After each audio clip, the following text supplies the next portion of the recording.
l'image et même marge de l'image qui est autour, de haut vers le bas, de gauche à droite. Et après, il faut appliquer donc l'opération de filtrage. Donc, ça veut dire qu'il faut avoir toujours un nombre de lignes de l'image avec les pixels de marge comprises, qui correspond à la taille de buffer. Par exemple, si nous avons un filtre 5 par 5, donc, à un instant donné, il faut disposer 5 lignes de l'image. Bon, on ne fait pas de distinction entre la marge et les vraies lignes de l'image. Il faut avoir à un instant donné 5 lignes de l'image, une ligne centrale, 2 lignes supérieures, 2 lignes inférieures pour pouvoir faire cette opération que vous voyez ici. Et après, une fois qu'on a fini, il faut faire un décalage. C'est-à-dire, quand on a fini avec une ligne, il faut passer à la ligne suivante. Donc, par exemple, ici, c'est la ligne centrale. Donc, on fait pixel par pixel pour l'opération de filtrage en superposant effectivement le support de filtre sur cette partie de l'image. Une fois que nous avons fini avec cette ligne de l'image, qu'est-ce qu'il faut faire? Il faut tout décaler dans votre buffer, dans votre tampon. Donc, il faut décaler vers la ligne suivante. Tout ça, donc. Et après, ça serait cette ligne qui sera la ligne courante, etc., jusqu'à ce qu'on arrive à la fin, donc, de l'image.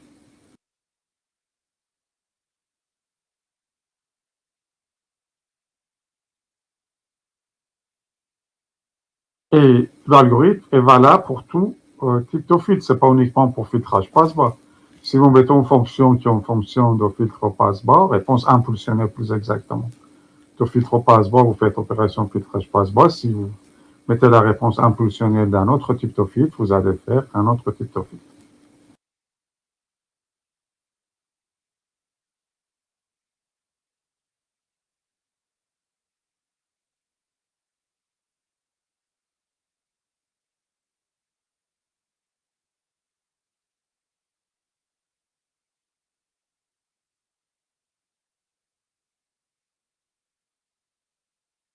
You are now unmuted. You are now muted.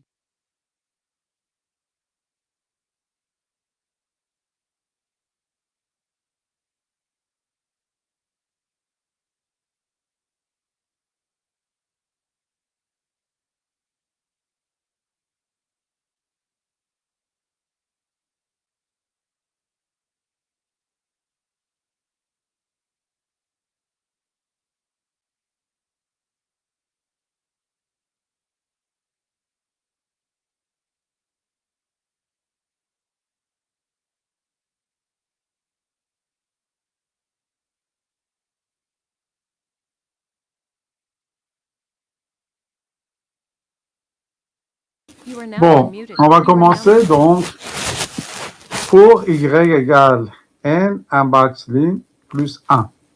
Donc effectivement, si on regarde le schéma, c'est très clair. Ici, de moins n, un max ligne plus n. Donc de là à là, de haut en bas, on a dit qu'on tient compte aussi de la marge de l'image. On fait un algorithme comme d'habitude en ligne de balayage. Donc on a les valeurs de y, donc entre moins n, un max ligne plus n fer.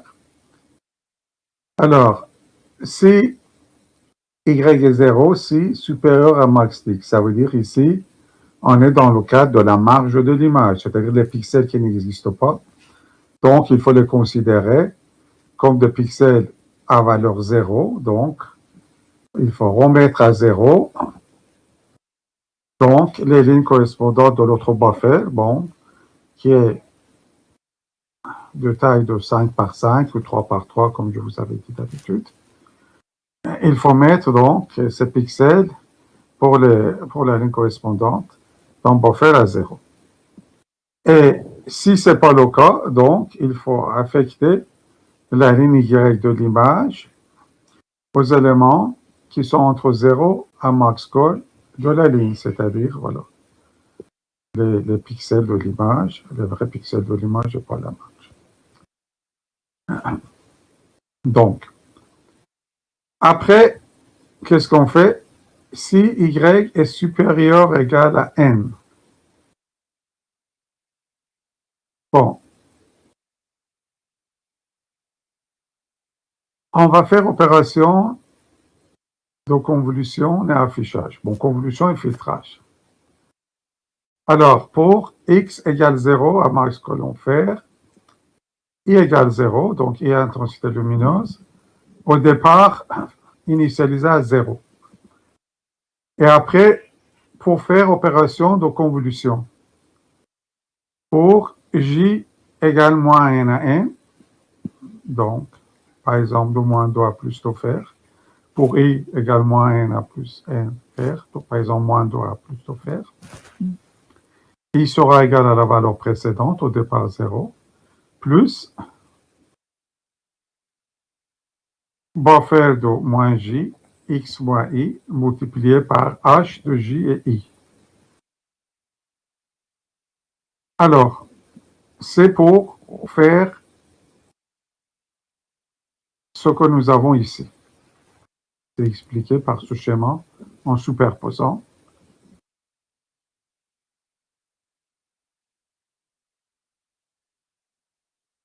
Alors, commentaire que vous voyez ici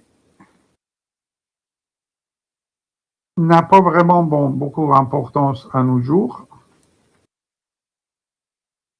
Parce qu'on peut faire ces opérations donc très rapidement et c'est pas la peine donc d'avoir une table de conversion. Parce qu'avant, bon, les opérations de multiplication étaient coûteuses en temps de calcul. Aujourd'hui aussi, c'est toujours le cas par rapport à addition, effectivement. On utilisait table de conversion, mais maintenant, vous vitesse de calcul, bon, c'est peut-être pas nécessaire. Donc là, vous pouvez oublier commentaire. C'est pour optimiser encore davantage. Et après, qu'est-ce qu'il faut faire? Donc, il faut arrondir cette valeur, parce que ici, vous voyez, H est coefficient de filtre. Donc, c'est un réel, c'est en virgule flottante. Il faut arrondir et prendre l'intensité donc plus proche, entre 0 à 255, et donner effectivement donc à ce pixel. Et après, écriture de la ligne y-n de l'image avec ligne d'image, parce que c'est là que vous disiez il faut décaler d'une ligne dans l'image.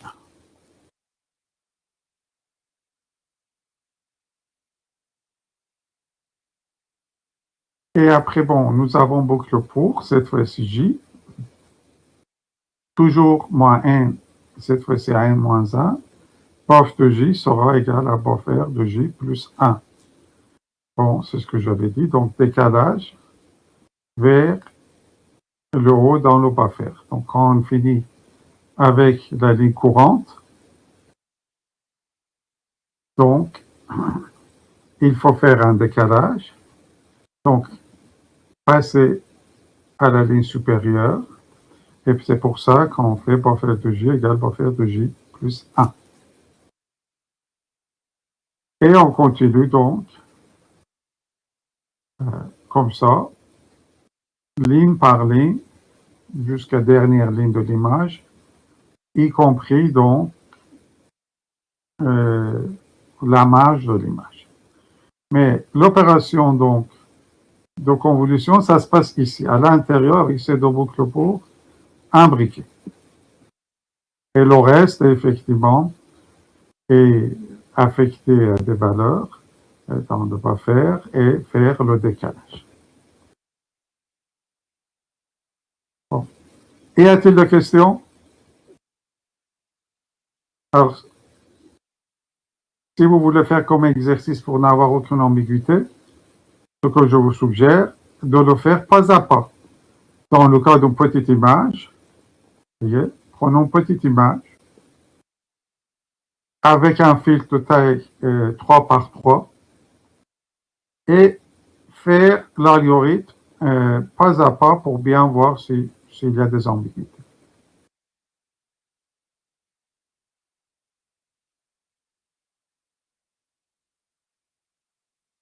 Bon, y a-t-il des questions avant qu'on continue?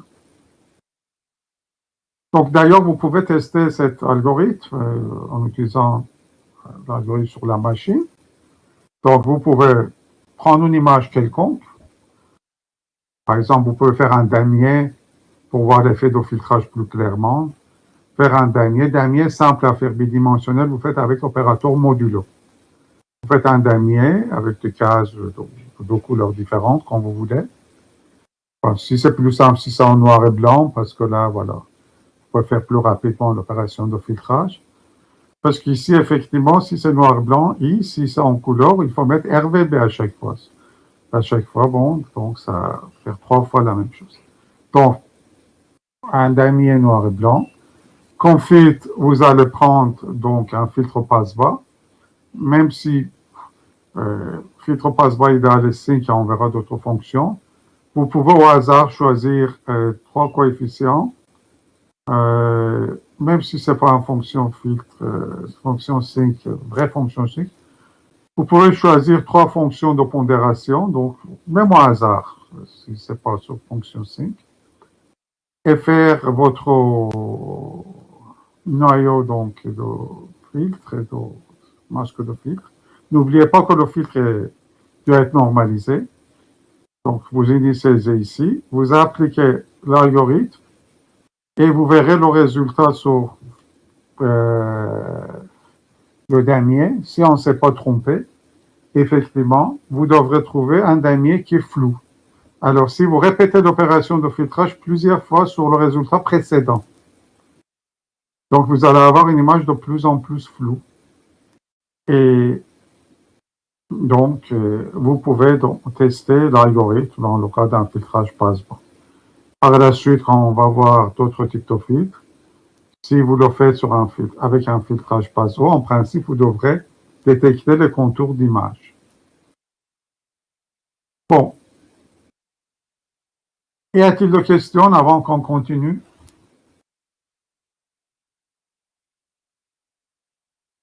Alors, est-ce qu'au moins, vous pouvez confirmer que la présentation est toujours visible?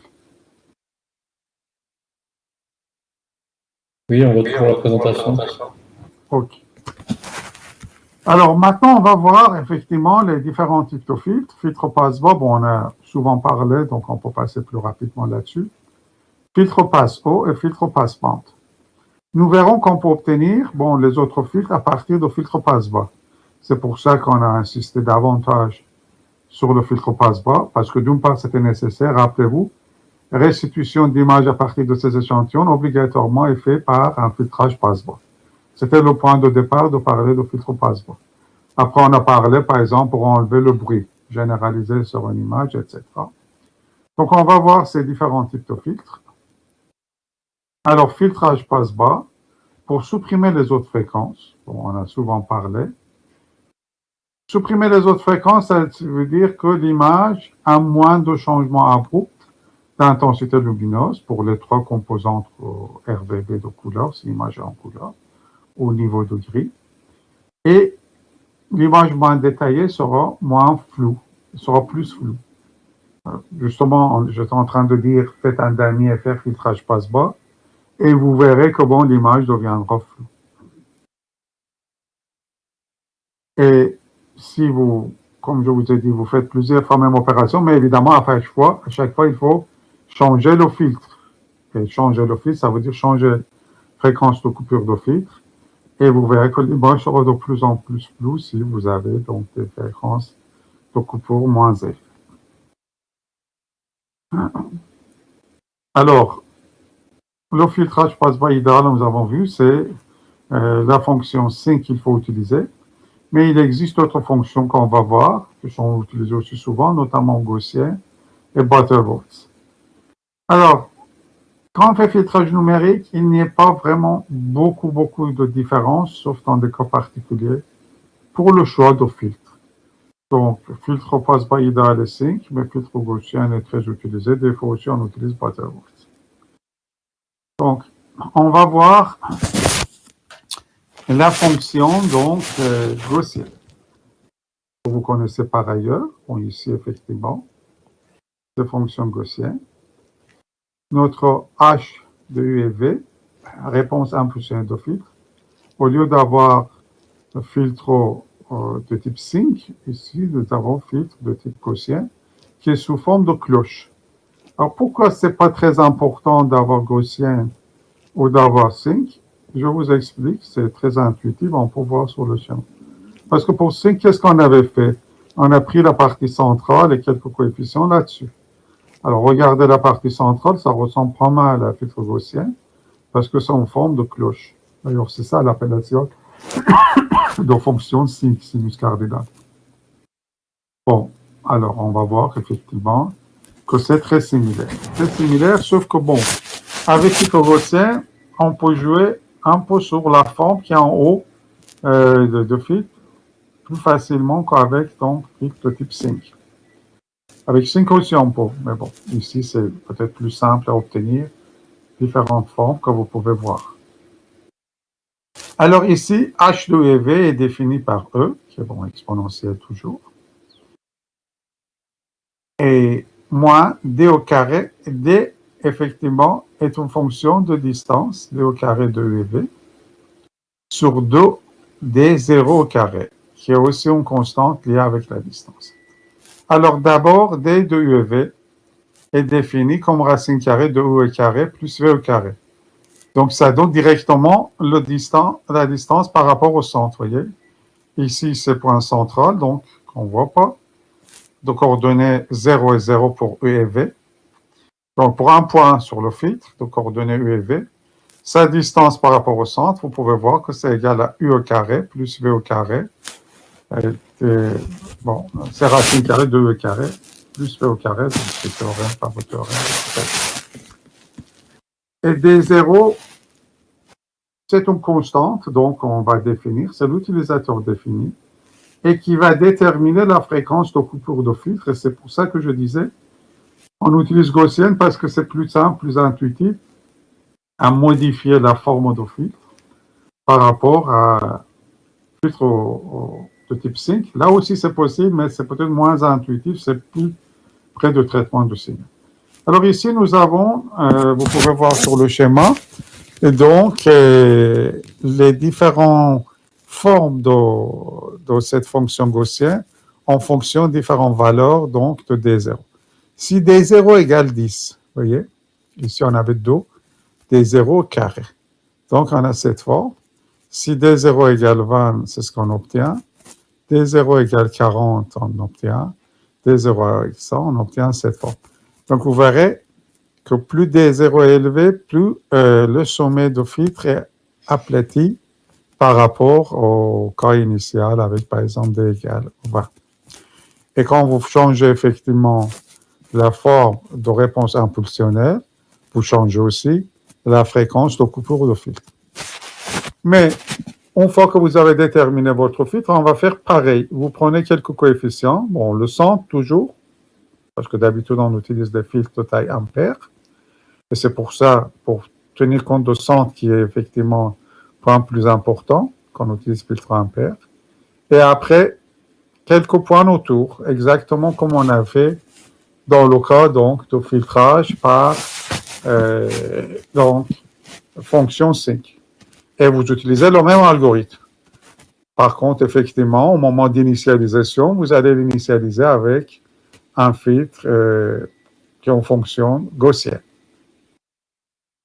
N'oubliez pas que le filtre doit être toujours normalisé. Donc, la somme de coefficients, quel que soit le filtre, doit être égale à 1. Bon. Et y a-t-il des questions sur le filtre gaussien? D'ailleurs, si vous voulez essayer l'algorithme, vous pouvez le faire carrément avec fonction gaussienne, parce que vous avez la relation.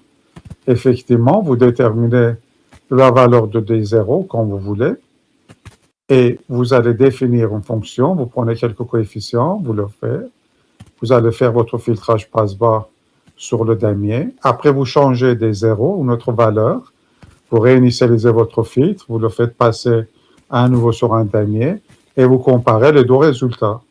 Vous verrez très clairement, effectivement, changement de fréquence de coupure de filtre. Donc là, si vous avez envie de le faire, c'est très simple à faire. Donc, il suffit de traduire l'algorithme dans le langage de programmation que vous souhaitez, après utiliser cette fonction, Et je dis, même vous pouvez ça 3 par 3 ou 5 par 5, ça ne change pas grand-chose. De toute façon, c'est rapide.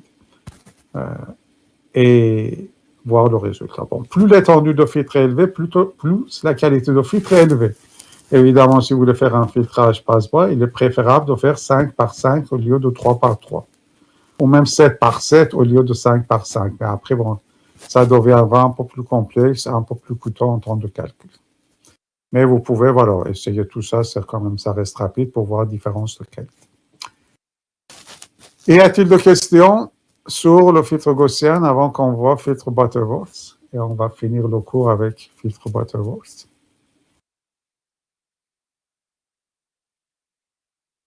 Bon, alors, on peut voir le résultat, donc filtrage passe-bas, image initiale, et filtrage passe-bas, donc soit par filtre gaussien, soit par filtre sinus cardinal. Donc ici, bon, je le trouver dans la littérature. Je ne sais pas quel filtre ils ont utilisé, mais en tout cas, bon, les résultats sont similaires. Bon, peut-être c'est filtre gaussien. Bon, alors, l'image est floue parce qu'on a enlevé les autres fréquences. On a enlevé les changements abrupts d'intensité lumineuse pour une image au niveau gris. Alors, on peut voir sur une autre image, alors on a fait plusieurs filtrages progressifs. Alors, ça c'est l'image initiale, sans filtrage. Bon, ici c'est le spectre. Bon, toujours vous constatez que c'est symétrique parce que le transform de Fourier est symétrique. Et si on regarde à l'intérieur de ce spectre, on a une zone qu'on appelle basse fréquence. Alors, bon, basse fréquence, c'est une notion relative, ça dépendra donc du rayon de cycle que vous avez utilisé. Mais bon, ici, effectivement, on est proche de 100, donc on a les zones basse fréquence. On peut dire en dehors de ce cercle, c'est la zone haute fréquence. C'est pour ça que quand vous avez une image avec du bruit, quand vous faites un filtrage passe-bas, vous enlevez beaucoup plus de l'énergie de bruit que l'énergie donc de l'image. Parce que le bruit a des composantes avec même amplitude partout. Donc, si vous faites ça, vous avez enlevé, je ne sais pas, 75% de l'énergie de bruit, mais pas 75% de l'énergie de signal. Alors, si on fait de plus en plus de filtrage passe-bas, vous voyez ici, on fait un peu plus. Donc, on a moins d'autres fréquences.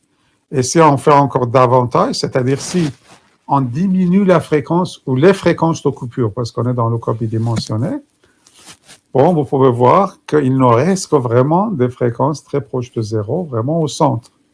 Et l'image est de moins en moins haute fréquence. Donc, c'est ce que j'avais dit à faire avec un damier, que ce soit clairement ou sur une image quelconque. Donc, vous utilisez votre type de filtre passe-bas. Pour l'instant, on a vu sinus cardinal et gaussien. Vous initialisez donc le masque de filtre et vous faites le filtrage. Après, vous changez donc et vous faites un filtrage avec une fréquence de coupure, voilà, plus basse et vous verrez que c'est de plus en plus flou. Bon, y a-t-il des questions?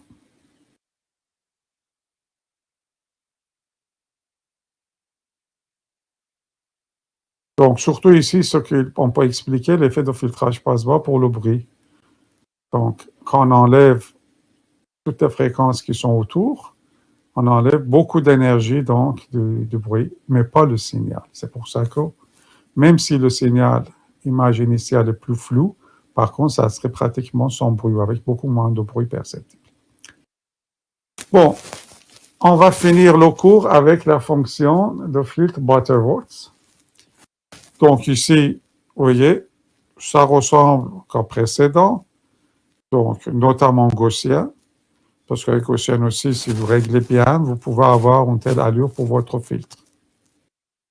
À nouveau, avec différentes valeurs ici de n, on peut changer l'allure de la courbe, avoir effectivement donc un filtre avec un sommet de plus en plus aplati, comme on pouvait le faire ici avec des zéros, bon, pour filtre gaussien, ou aussi avec 5 c'est possible, mais bon, là c'est un peu moins intuitif.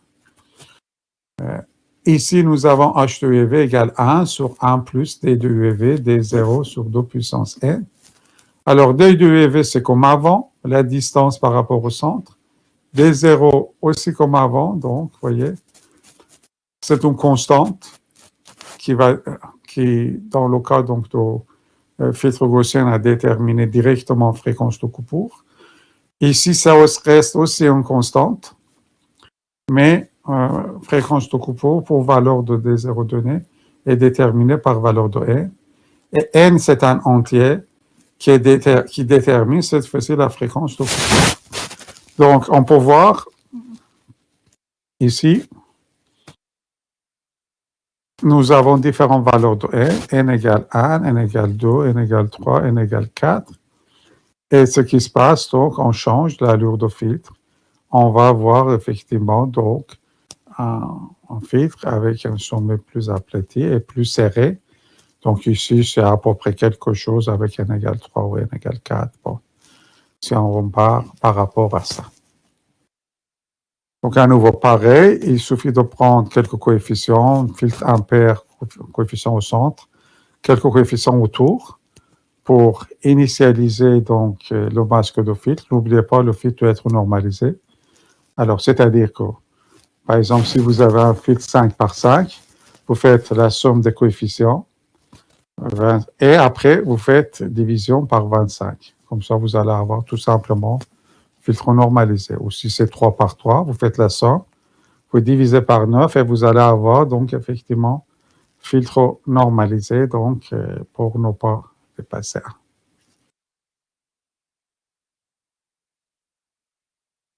Bon, donc ça aussi, vous pouvez essayer, si vous avez envie, avec différentes valeurs de N pour une valeur de D0 donnée.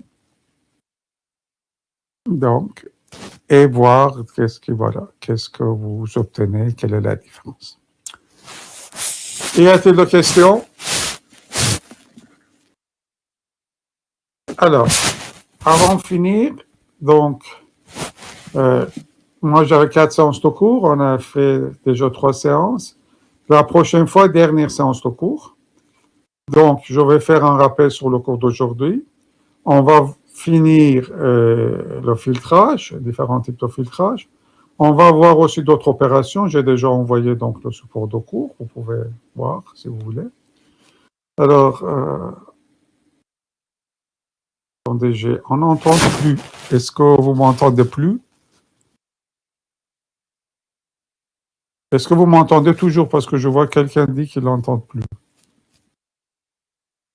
Bon, alors je ne comprends pas. Oui, c'est vrai que c'était 10h50, mais bon, ok. Donc, pour la prochaine fois, vous révisez le cours, au moins ce que nous avons vu jusqu'à là. Et à la fin du cours, je vais répondre à l'ensemble de vos questions sur ce que nous avons vu depuis le début. Et vous pouvez même me rappeler, donc, effectivement, je peux vous montrer des exemples de mes questions pour des années précédentes. Bon, l'an dernier, c'était exceptionnellement, c'était sous forme QCM, mais je parle des années précédentes. Je ne sais pas si cette année, ça serait QCM ou autre chose. Bon, on verra par la suite. Mais en tout cas, voilà. Je vous suggère de réviser le cours, avoir des questions, parce qu'il nous restera du temps à la fin du cours, et c'est dommage de ne pas utiliser, pour répondre à vos questions. Comme ça, voilà. Vous allez avoir des réponses à vos questions, parce que l'examen, ça serait plus tard. Il faut suivre le calendrier des examens, ça serait mois de mai. Donc, n'oubliez pas de réviser et poser des questions pour qu'il n'y ait aucune ambiguïté. Parce qu'après, si vous êtes à côté et vous voulez le regarder vers le mois de mai, vous aurez oublié beaucoup de choses. Bon. Même on peut faire une séance de révision, si vous voulez, avant mai, ça ne me gêne pas du tout. S'il y a des étudiants qui veulent, mais quand même, il vaut mieux, autant que c'est frais, effectivement, dans vos mémoires, donc, pour répondre à vos questions. Bon, si vous n'avez pas de questions, remarques, donc, on finit là aujourd'hui. On va continuer la semaine prochaine. Bon, pas de questions, donc je vous dis au revoir et on continuera la semaine prochaine.